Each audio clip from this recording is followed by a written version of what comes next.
دادگاه مرکزی ولایت سوخت 6 کارمندی محبسی رقم 3 شهر خوجند را به حبس گرفته است که در میان آنها فرهاد صدیروف سردار شعبه نظامی زندان نیز هست.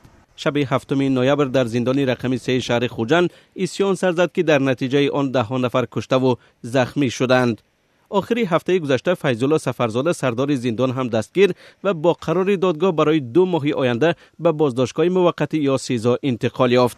سفرزاده را روز 15 نوامبر از وظیفه برکنار کردند. به اطلاع مقامات دادگاه شهر خوجند علیه فیض‌الله سفرزاده، فرهاد صدیروف و 5 همکار آنها بر اساس ماده خنک نظری که از بی احتیاطی باعث به مرگ انسان گشته است پرونده باز نمودند. این ماده در صورت اثبات گناه جریمه و یا محروم ساختن از آزادی به مهلت تا 5 سال را در نظر دارد. قبلا از دادستانی ولایت سوخت به رادیوی آزادی گفته بودند که حادثه آشوب در محبس خوجند را یک گروه تفتیشاتی از دادستانی کل تاجیکستان تحقیق می‌کند.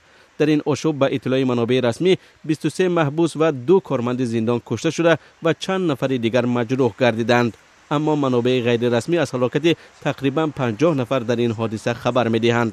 با گذشت 2 هفته از آشوب در زندان شهر خوجند، مقامات تا به حال درباره این حادثه اطلاع ندادند.